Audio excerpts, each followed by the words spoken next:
बिस्मिल्लाहिर्रहमानिर्रहीम। अस्सलाम वालेकुम। How are you students? उम्मीद है कि आप सब ठीक हो गए। तो आज फर्स्ट ईयर का मैंने टॉपिक शुरू किया है बायोलॉजी का। चैप्टर नंबर 1 है जिसका नाम है बायोलॉजिकल मॉलिक्यूल्स, आपकी न्यू बुक में। बायोलॉजिकल मॉलिक्यूल्स को समझने के लिए सबसे पहले हमें ये 3 टर्म्स आने चाहिए। एलिमेंट क्या है, कंपाउंड क्या है, उसके बाद मॉलिक्यूल क्या है।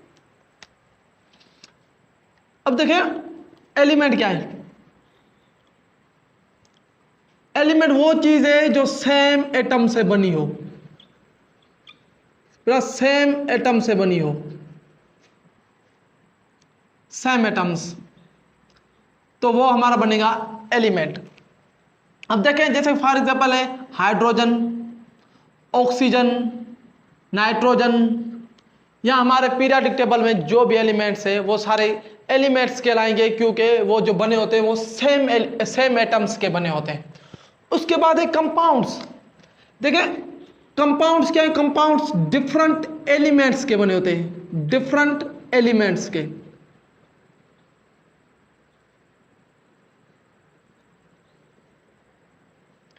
फॉर एग्जांपल देखें water H2O।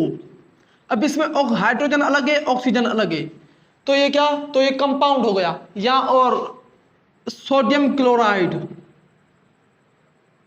Calcium carbonate, hydrochloride. अब ये क्या है, देखिए मेरा हाइड्रोजन अलग है, क्लोरीन अलग है, कैल्शियम अलग है, कार्बन अलग है, ऑक्सीजन अलग है, हाइड्रोजन अलग है, ऑक्सीजन अलग है। वैसे ही सोडियम क्लोराइड में सोडियम अलग है, क्लोराइड अलग है, क्लोरीन अलग है। अब देखिए ये हो गए कंपाउंड्स। उसके बाद है मॉलिक्यूल्स। अब मॉलिक्यूल क्या है? मॉलिक्यूल वो चीज है जो सेम एलिमेंट की भी हो सकती है या डिफरेंट एलिमेंट की भी हो सकती है।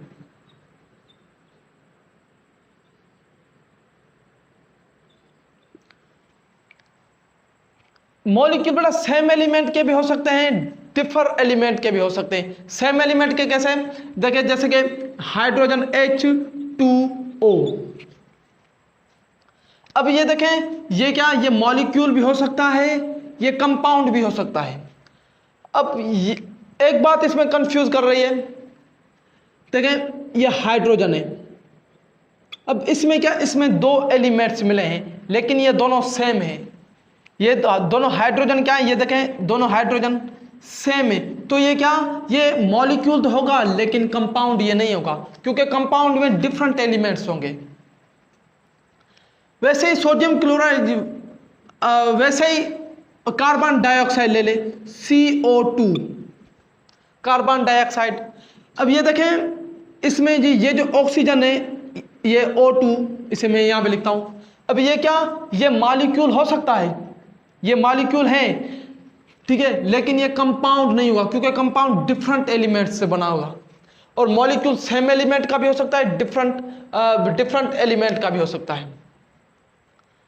और एक और बात बेटा, जो कंपाउंड है ना, कंपाउंड सारे कंपाउंड को हम मॉलिक्यूल कह सकते हैं लेकिन सारे मॉलिक्यूल को हम कंपाउंड नहीं कह सकते हैं।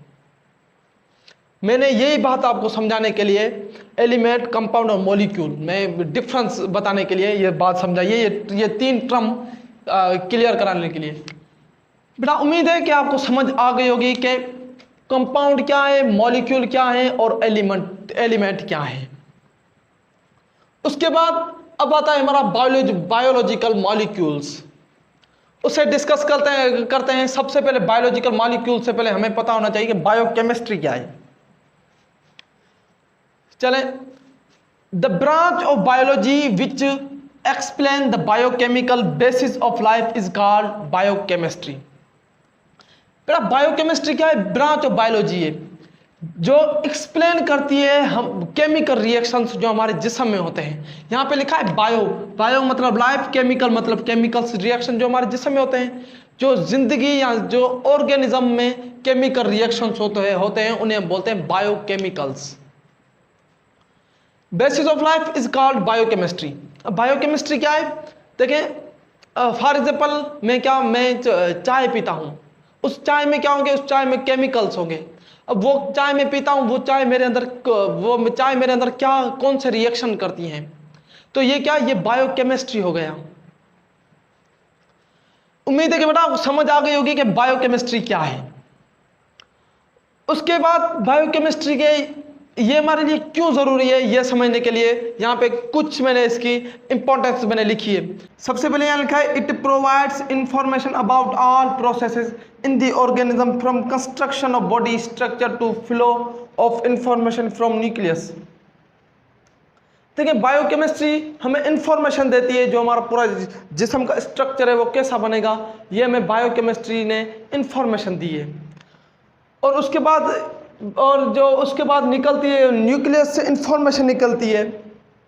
वो कैसे निकलती है, देखें ये समझे ये दो सेल है, एक सेल है मेल का और दूसरा सेल है फीमेल का, ये दोनों होते हैं फ्यूज।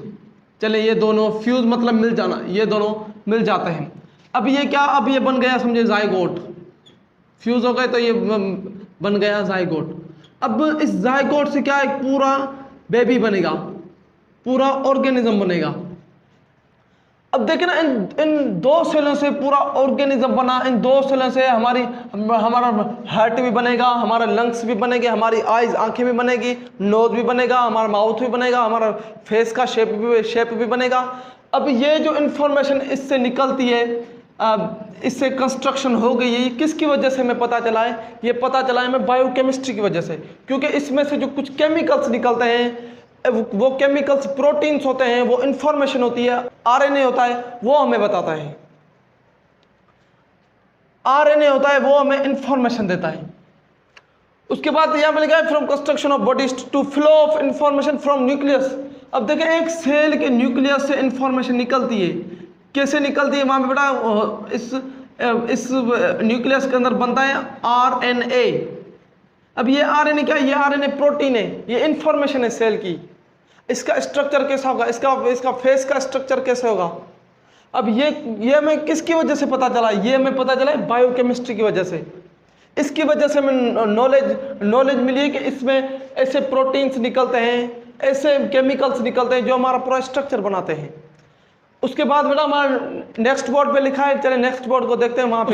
उसके बाद है बेटा हमारा it open doors to the development of medicines and medical equipment to elucidate these abnormalities. देखें इस बायोकेमिस्ट्री ने हमारे लिए दरवाजे खोल दिए हैं, यानी कि हमारे लिए आसानी कर दी है मेडिसिन को डेवलप करने के लिए, यानी कि मेडिसिन को बनाने के लिए या मेडिकल इक्विपमेंट बनाने के लिए। इक्विपमेंट बेटा वो जिसकी वजह से सर्जरीज वगैरह होती हैं, वो मेडिकल इक्विपमेंट्स होते हैं, मेडिकल औजार होते हैं। To elucidate these disease. अब एल्यूसिडेट का लफ्ज़ी मतलब है जाहिर करना, खोलना। अब इनकी वजह से, इन मेडिसिन की वजह से हम बीमारी को ट्रीट कर सकते हैं, बीमारी का इलाज कर सकते हैं, बीमारी को समझ सकते हैं।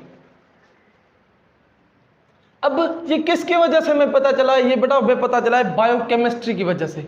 तो आप समझ जाएं जो भी मेडिसिन है वो बनती है बायोकेमिस्ट्री में। अब ये कितनी हमारे लिए इंपॉर्टेंट है बायोकेमिस्ट्री।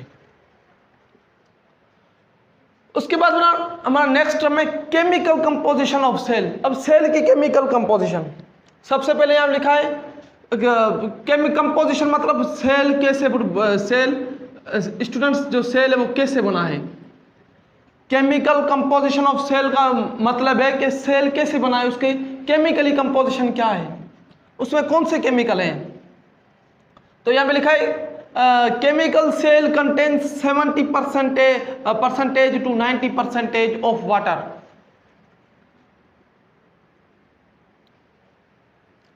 अब देखें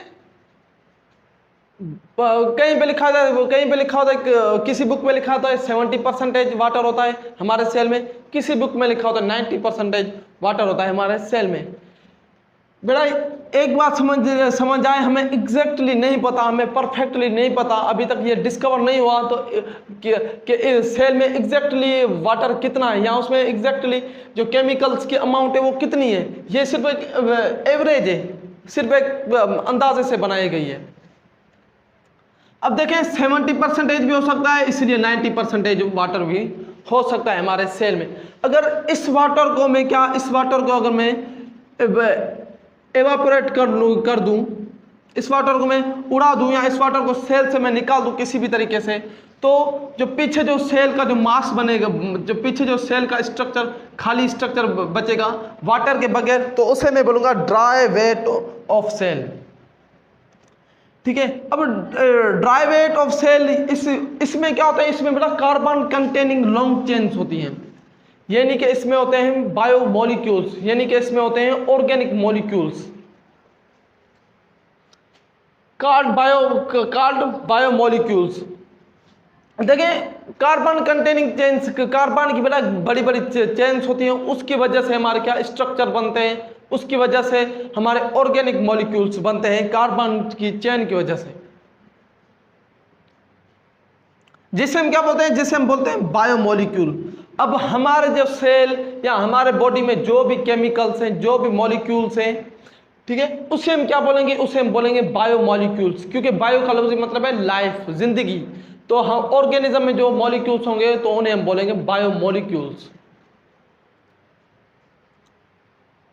यहां पे लिखा है the element which are involve in the synthesis of biomolecule are mainly, बेटा वो एलिमेंट जिसकी वजह से क्या बायोमोलिक्यूल्स की सिंथेसिस होती है, बायोमोलिक्यूल्स बनते हैं, वो जो खास तौर पे वो ये हैं, कार्बन है, हाइड्रोजन है, ऑक्सीजन है, नाइट्रोजन है, फास्फोरस है एंड सल्फर है। वैसे ही बेटा बहुत सारे हैं, लेकिन जो मेन है हर ऑर्गेनिज्म में, दुनिया का जो भी ऑर्गेनिज्म है उसमें ये तीनों, ये 6 जो है वो क्या लाजमी होंगे।